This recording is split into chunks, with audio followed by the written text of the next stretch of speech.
A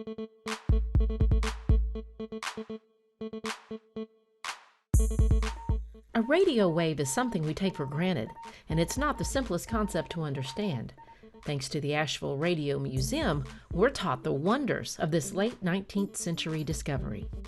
A radio wave can actually travel at 186,000 miles per second. Radio wave has enabled the kind of mass communication that allows people in one place and in a far distant place to have a connection, an immediate connection that before radio simply wasn't possible.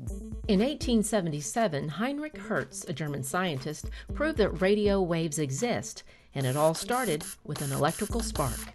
In the early days of radio, it was not possible to send music or speech over the radio. All you could do is create sparks. And a spark actually generates a radio wave. So if I turn on this radio here, every time I press the telegraph key,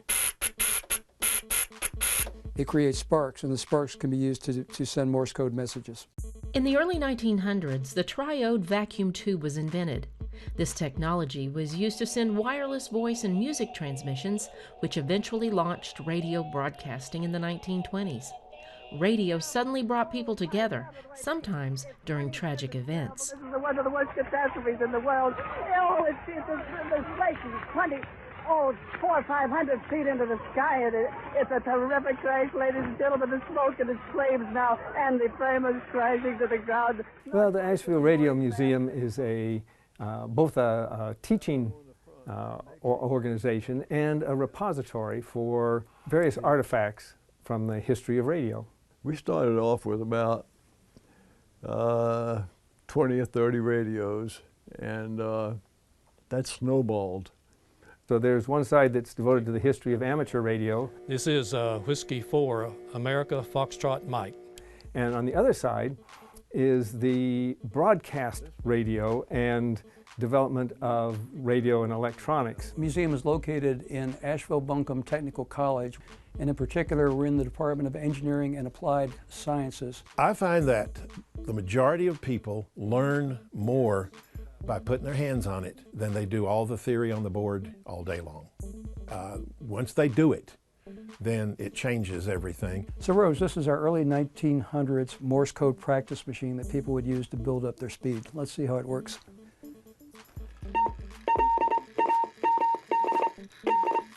It's safe to say there's something for everyone at the Asheville Radio Museum.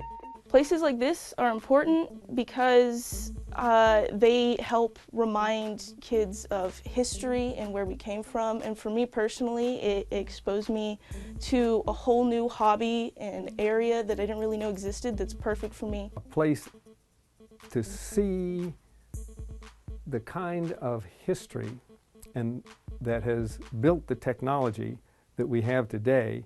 And it's not something that's very easy to see because there aren't very many of these collections in the whole country. I'd say our job here with visitors is to amaze, to fascinate, and to educate, and that's what we attempt to do, whether they like radio or not.